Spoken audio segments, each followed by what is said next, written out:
Good afternoon. I'm here with my guest, Joelle Renstrom. Got that right? Yeah. Okay, poet to poet, writer to writer. We're going to be talking about, among other things, her recent book, closing the book, Travels in Life, Loss, and Literature. And I'll read a brief introduction to Joelle. She's living in Somerville. We're right here in Union Square. You can see the backdrop. Joelle's award-winning blog, Could This Happen?, explores the relationship between science and science fiction. Her works appeared in Slate, Toast, and many other places.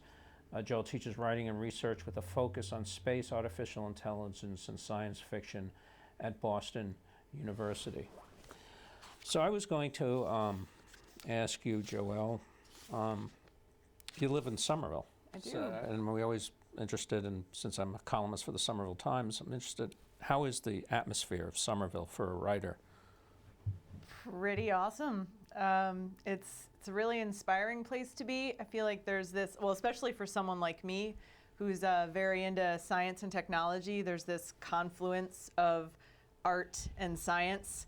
Mm-hmm. People doing all kinds of, artistic stuff with their science know-how. So like, the projection mapping with lights, or at Artisans Asylum, where you can take a class to learn how to build a robot or whatever, fix Have your you built a robot? bike. No. Not yet. Yeah, okay. Not yet. Oh, that's totally a plan, though. I'm going to build a robot. But when you've got really artistic people, along with people who actually know how to make stuff happen, and make it look really good and be interactive and fun, then the opportunities for inspiration and collaboration are pretty endless. So That's why we call it the Paris of New England, right? Exactly. Actually, they said, I don't know, Granta magazine said there are more writers per capita in Somerville than Manhattan. But what constitutes a writer, Well, right. I've heard that there's more artists per capita here, and right, how do you count, but visual artists and writers and musicians and whatnot. So I choose to believe that this is absolutely true, because from what I've seen, how can it not be true? So I'm going to go with that. Now, I've worked in a psych hospital for many years, and I've run poetry groups for patients. And I felt, you lost your father in this book. I found that poetry was therapeutic for patients, outside of the, all the groups about anger management and, medication groups. So was this book, you think, therapeutic for you? Was this why, was your intent to write it as a therapy, or just what? The loss of your father, who you were very close to? I never had an intent to write it until I had already started writing it, if that makes sense. I didn't know that I was writing it, but I didn't know what else I could write at the time. I was so consumed by grief and loss, and I didn't know what to do with that. And the project that I had been working on, I couldn't really work on it anymore, and I just kind of thought, well, the story that I have to tell is this story, so I'm going to tell it. And certainly the process was therapeutic. I can't remember where I heard it, but I once heard a quote about, a poet is someone for whom no event has actually finished happening until they've written about it. And I think that's true for all writers. And in a lot of ways, I don't think I would have processed what happened with my dad if I hadn't written about it. But yeah, the goal wasn't to write a book about it, or a book that served as therapy that just ended up being what happened at the end. Okay. Now, they always say, I always heard the saying, from great pain comes great work. I mean, if you're happy, I don't know. I mean, I guess you could still write great work, but pain was also quite a prod in the old tuchus. Now, you used a variety of authors. You would start out with a quote, and you would engage in the text your search for your father after his death, and you would use guys like DeLillo, Vonnegut, Ray Bradbury. Was there some link between these guys? I mean, I know you're a science fiction person. Between these writers and Whitman that you choose to use, or it's just pell-mell, What do you think?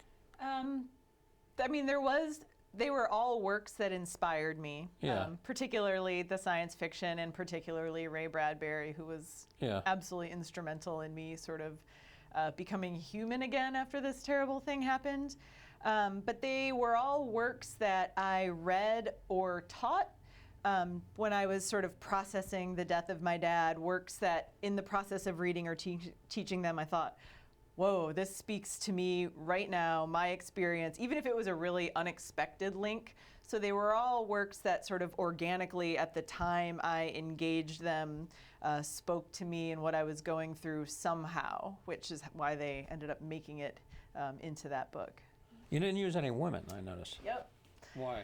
Oh, that was a really hard choice for me because I really kind of despise classes where they only teach, male writers, and we kind of pretend that women writers don't exist.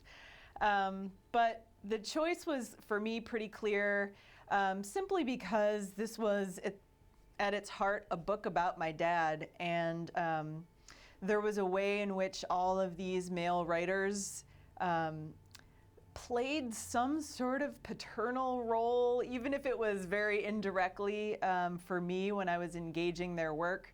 And there were definitely women, Joan Didion in particular, who write about grief and loss in a way that I found really, really helpful.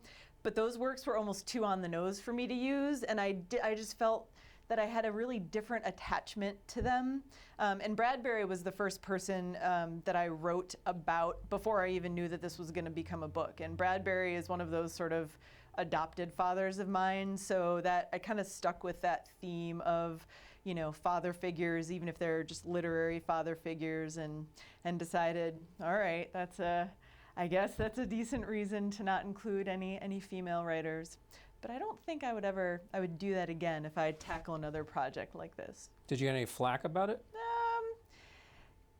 I would say more people saying, why aren't there any female writers in here, more than people saying, oh, you really should have included them. But just the fact that people noticed and that it was a question made me feel like, okay, I understand why people were kind of sensitive to that, and I was too. So yeah, I think it comes up for people when they read the book, and understandably so. Okay. Now, you use Whitman in one of your, when you're roaming around Scandinavia, and I think Whitman was a wanderer, right? Yeah. He took it all in. He wasn't judgmental. Did you have that sort of same sensibility when you were traveling around, a Whitman-esque person? I think that's something that I would aspire to. I don't know that I ever actually got there, but that sense of just things are what they are and the people are who they are, and you encounter them and you are the one who's lucky to be encountering them, not the other way around. That travel is a privilege, and your peek into other cultures and places is certainly not anything that is a right, but it's the greatest gift you can possibly have. And so, especially when I was kind of heartbroken traveling around, it was really hard for me to remember, hey, I need to be grateful for this experience and for everything I'm encountering, even if I'm crying on a park bench. Like, this is all really a privilege. So I kind of tried to channel him. Whether I ever actually got there is another question, but I think that is sort of the traveler mindset that I aspire to. Yeah. Now, nature seems to reveal your father a lot. I remember you're up on some hill in a Scandinavian city, and there's this beautiful scene where the clouds break and sun's pouring through. You sensed his presence all around, right? Mm-hmm. I can talk a bit about that. Yeah, I sensed his presence immediately after he died, and not just outside and not just on that trip, but I ended up teaching at the university where he had taught for almost 40 years, and I taught right down the hall from his old office. And where was that again? At Western Michigan University in Kalamazoo, Michigan. Yep. And there were just moments, especially when I was cleaning out his office, which took about a year, where I would turn and look and just have this feeling of like, wow, I could swear that someone's here. Just really. Yeah, I had that with my dead father. Yeah. Yeah, it's so uncanny, but also kind of comforting. And And so I had that sense, and definitely when I went to Scandinavia, which is where, you know, his ancestors are Swedish, I had that same sense too of just somehow he's here around. I can't explain it, you know, but I felt that very, very strongly, in some places more than others. But yeah, it was a great comfort to me, that I never truly felt alone. Or some people talk about, you know, when someone that they love has died, that they're looking for that person or looking for a sign or something like that. And I never felt like I had to look, which I'm really, really grateful for. Now, you teach at Boston University. Well, I was going to ask you, we were just discussing before the show, you're known in one genre, as science fiction, and now you're in another genre. So how was that for you, switching? And I mean, you are trained as a fiction writer too. Right. But were you out of practice when you started this in that type of writing? Yeah, I mean, this is actually my first real foray into nonfiction. What do you call that? Creative nonfiction, right? Yeah. Yeah. Yep. Because my MFA thesis was a work of fiction. It was a novel. And then I switched to nonfiction when I felt like the story that I had to tell was real.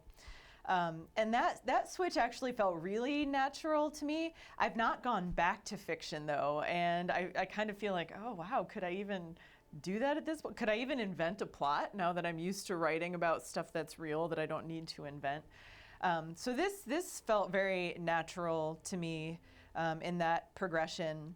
And then the other stuff that I write, the more science-oriented stuff, is also nonfiction, but not as much creative nonfiction. It's more kind of journalistic or articles and things like that. And that's fine, and I definitely enjoy it, but I don't feel like my soul is there in the way that it is in, you know, creative nonfiction like what I wrote for this book. Now, you teach at BU, and I'm wondering how teaching helps or hinders you in your writing. I know, as a teacher, I know it's just grading papers all the time, but yeah. That's what I was just about to say. Yeah. Well, when you're grading papers, especially on the computer, so all my students submit things electronically, so I still do ask for paper. Yeah, I kind of go back and forth between thinking that I should switch back, but there are a lot of advantages to doing it electronically. But one of them is definitely not that you are working on the same screen on the same machine as you are going to try to use 10 minutes later when you want to actually write something of your own. So that work, creative life divide just doesn't really exist. They have totally merged together, which is really hard. But I get inspired. I often do the assignments I give my students. Like if they're writing a paper about, like right now, colonizing Mars. I'll think, I want to write this paper. This actually sounds really interesting. I'm just going to write it. And then write the essay and then send it somewhere. So I actually get inspired because I teach what I actually am interested in. I'm very fortunate to be able to do that. That just class discussions and even the assignments I give them, I just think this is cool. I'll just do it. So it's super helpful in that way. And then for this book, you know, there's a number of times when I refer to teaching these texts in like a high school setting. Yeah, I remember that. Yeah. And that was pretty great. You just don't know a book ever as well as you do when you're teaching it, and you're going page by page and walking a bunch of students through it. And so the familiarity with the text and what these writers were actually trying to say, and those moments of, wow, this is really speaking to me. A lot of those moments I don't think would have happened if I hadn't been teaching those books. So in that way, really beneficial. Okay. And I also get to force all my favorite stuff on students. Like, hey, here's some Arthur Clarke. Here's some Ray Bradbury. You must read it. What about the current crop of students? Are they well-read, or what do you think? Are you teaching undergraduates or graduates? Yeah, I'm teaching undergrads right now. Right. Yeah, they always talk about how they don't have time to read anything during the semester. And I do find that a lot of them are pretty well-read. I mean, they're all mostly Harry Potter fans. They're many Game of Thrones fans. So when I am trying to engage them about reading, it is luckily stuff that I know and like and have read and teach and all of that. But I do find that, especially with, media saturation, I think most people are less inclined to be reading books like they used to and more inclined to be, scrolling on their phones, looking at whatever news or tidbit of the day is. But I certainly am not, worried or super cynical yet about their reading habits or lack thereof, just because I see how into this sci-fi and some of these other, topics they are when I teach them. I think, okay, if they can get as into this as they are in my class, then I think they're all right. Yeah. Okay. Are you reading anywhere? So are you and then if any venue? Yeah, I did when I was a little bit closer to the launch date, but don't actually have any speaking or reading gigs coming up just yet. But I love doing it, so if anyone ever asks, I would say yes and do it. Have you ever read at the Dyer Reader series? I haven't. No, it's run by Timothy Gager for many years. It's out in Central Square, Cambridge. He's always looking for people. That's right. Is that the one at Out of the Blue? Out of the Blue. Yeah. Out of the Blue. He's been doing that. Has a lot of big names in there coming in there for you. Yeah, you should. I should. Yeah, just say Doug sent you. How about favorite bookstores as a writer? Where do you hang in bookstores? Oh, I do love Porter Square Books. Okay. That's a big favorite. I also really like the Raven, the used bookstore in Harvard Square. Mm-hmm. Yeah, those are favorite ones. And then it's not just a bookstore; it's a complete and total awesome geek nerd store, Pandemonium in Central Square. So this is like games and gamers and all things sci-fi, but they also have a really good book section. So I've been known to go. I know that you used a Lilo, and just it's white noise. And actually, I like to write in cafes like the Block 11 here. I live in Union Square area, and because of the white noise, I like the noise around me. For some reason, that what's your writing environment I like a good cafe too. Anyone you recommend? My one thing is internet. Come on, guys. Free internet access at the cafe. It's not that hard. Starbucks does it, yeah. I know, but it's Starbucks. Yeah. Where do you go in Somerville? I know Diesel's a big place. Yeah. I go to True Grounds. Okay, that's in Ball Square. Which is in Ball Square, which is right by where I lived, which, by the way, is also right by where Isaac Asimov used to live when he lived. Really? He lived on Broadway in Somerville. So I take this as a sign. Great breakfast place there. I was there once. Couple of them. Right across the street. I will go to Diesel. I'll go to Mr. Crepe in Davis Square. I'll go to Block 11. Sometimes 1369 if I'm like further into Inman. But I think True Grounds is the one that I go to most often, just because it's 6 minutes away from my house. So there used to be a great one here in Somerville, Sherman's. I don't know if you remember that. I miss Sherman's. Yeah, I did used to go there a lot. I was there a lot. Mm-hmm. Yeah, probably saw you there, and we didn't know it. Probably. All right, so I'll give you some time. You have about 10 minutes to read from your work. Okay. And I know you have about 8 minutes worth of stuff, but you can always read a little more. I do. So please read from Closing the Book, Travels, Life, Loss, and Literature. All right. So I'm going to be reading, it's actually sort of an abridged version of the first chapter, because I didn't want to like stop in the middle, so I wanted to get at least, some sense of the narrative. So this one is called A Sort of Homecoming. Okay. It's now 3:30 in Michigan. Again, I get the answering machine when I call home. Last night, my dad was admitted into the hospital with what his doctor thought was pneumonia. It was disconcerting, but no one seemed particularly worried. They were doing a chest x-ray just to be sure. Mom was supposed to call and let me know everything was okay. I try her cell phone.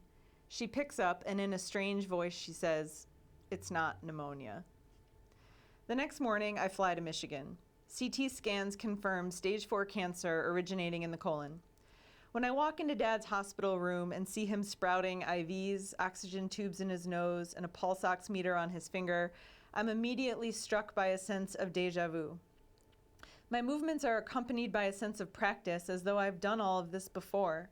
I stop myself from engaging the memory that haunts the edges of my minds and tuck into Dad's chest. This is a good excuse to get you home for a visit, he jokes. He says we shouldn't panic just yet, so we wait to fall apart. Things are bad, and it's unclear whether they can get less bad. Maddening as it is, uncertainty means we can hold on to hope, and this hope occupies everything. The way we create spreadsheets as though we can manage this, the way we meet the eyes of doctors, the purposeful grip of our shoes on the hospital floor. I tiptoe around the house in my socks as though someone sick is sleeping. I walk into my parents' bedroom. The last time Dad was here, no one knew he had cancer. On the shelf above his bed, I see the copy of Don DeLillo's White Noise that I gave him a couple years ago. In White Noise, Jack and his wife Babette, and even their 3 teenage kids, are keenly aware of their mortality. Babette lives in such terror that she obtains an experimental drug designed to dull the fear. But nothing can. An idea reinforced when a poisonous chemical spill triggers a toxic event. As they evacuate, Jack gets exposed to the toxins while gassing up the car. Afterwards, he listens for the bomb ticking inside him. I wonder how Dad felt when he realized death was in his bedroom, in his body, that it had been for years. I wonder if it would be better to get hit by a bus or to die suddenly in a freak accident, blissfully unaware of death's proximity. In White Noise, déjà vu is a side effect of exposure to the toxins. My déjà vu in the hospital room wasn't a reaction to a chemical. I had recently written a novel about a female protagonist roughly my age. When I needed something bad at a turning point in the book, I asked myself what would be the worst thing that could happen to me. The character's dad has an aneurysm and eventually dies. As I wrote those scenes, I imagined holding my dad's hand as he lay in a hospital bed. What I would say, how I would lean over him trying to find his breath. I projected into my novel the most devastating thing I could imagine, and then it happened. The tumor started growing long before the book was even an idea, yet I can't seem to shake the sense that my writing provided a pathway for death. I returned to Vancouver to give notice at work and to break my lease. Strangers parade through my apartment, examining my furniture, stacking up my books. They will incorporate my things into their lives. Someone will ride my bike around town. Someone will cook with my pots and pans and then eat around my kitchen table. And I will step into a portal and disappear. The first thing I notice when I get back is the oxygen hub in the kitchen, a futuristic unit that looks like a squatting spaceship and hums as it recycles oxygen and dispenses it through a tube. Dad is at the other end. When I put my arms around him, my fingers touch across his back. On my 3rd day home, Dad walks in as I'm sitting at the desk. "I've taken over your room," he says apologetically. "I'm glad you hang out in here," I say. We look around the walls, my relics and his, the overlapping of our lives. "Did I interrupt?" he asks. "Were you writing?" "No and no," I say. He sits on the edge of the bed and loops the oxygen cord around his wrist. "What's the status of your book?" he asks. I tell him about the protagonist's dead dad. "That's pretty strange," he says after I finish, "but your book doesn't have anything to do with me being sick. I think you should keep working on it and don't do anything foolish like having the dad live." I laugh. "I'll keep that in mind. So you're not freaked out?" He hasn't freaked out about anything yet. "Nah," he says. "I don't think I could ever be upset by anything you write." I look at the corkboard above the desk where he's put up some of my poems with thumbtacks. "Could you be upset by something I don't write?" He shakes his head. "You're the writer. You know what to do." I've never felt so far from knowing what to do. "I'm glad you're home," he says, "but I know this isn't what you had in mind." I shrug. It's not what any of us had in mind, but I wouldn't be anywhere else. "I hope you know you don't have to stay here," he says. "As soon as the coast is clear, I'm out of here," I say. "I'm thinking Paris." "Let me know when I can visit," he says. I nod. We both know there will be no Paris. On quiet afternoons, I drive Dad's van around, visiting coffee shops and places where I used to work. In a futile attempt to outrun death, I drive out past the farms to a reservation to take a walk. Within 15 minutes, I'm picking through brambles, and I hit an unfamiliar marshy stretch. My feet slide into the ground, and thick muck pulls my laces loose. I sink up to my calves. I grab at branches to pull myself back up, but the branches are full of thorns. I talk to myself. I hate this, I hate this, I hate this. I hate this beautiful trip to the beautiful woods. I'm tempted to have a proper tantrum, but desperation propels me through thick patches of bush and bramble. Sweat stings my eyes and drips down my face. Twigs poke through my tank top. Spider webs and burrs press against me as if to say, this is the world. Even if you get through this part, you'll find yourself with a face full of thorns again. Eventually, I hear the faint sound of traffic and follow it to the road, which leads to my car. I look at myself in the mirror. My face, neck, shoulders, and arms are blazing and puffy, lined with dirt and bright, angry scratches. I turn the key in the ignition and disappear into traffic. On the way home, I see the gleaming sign of the supermarket, a recurring location in white noise. I pick the sticks out of my hair and dump my water bottle over my shoes. I wipe my feet at the door and walk in. My shoes seep muddy water as I wander down the aisles, looking for foods that are gentle and bland, neither too hot nor too cold. I feel other shoppers watching me. I take both instant and stovetop pudding, Ensure, ginger ale, soft dinner rolls, saltines. If someone looked into my cart, they would think I had a sick child at home. Except the wine. That's for me. As I drift toward the Cabernets, I taste tannins on my tongue and my stomach turns. I do something I haven't done since I got violently sick off cheap Chardonnay in college. I put 2 bottles of white wine in my cart. Dad would be surprised. He knows I only drink red. But things have changed, and this is just the beginning. I pay with a credit card and leave a trail of muddy footprints to my car. At night, I lie sleepless in my old bed like I used to when I was excited about a crush or anxious about a test. In my head, the word dad echoes over and over, a syllable on an endless loop. A familiar panic rises in my chest.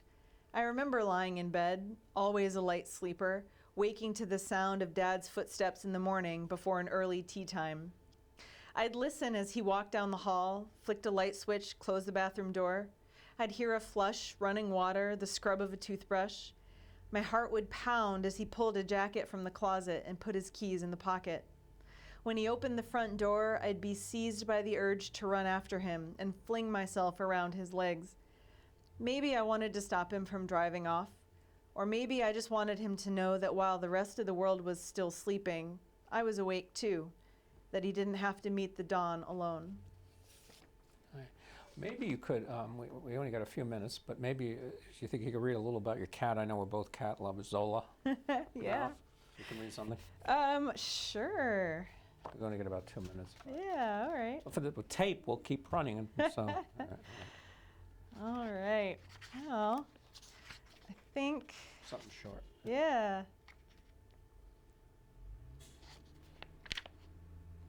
So the backdrop to this one is that I moved to New York right before 9/11, and my cat went missing right after that, which was really terrible.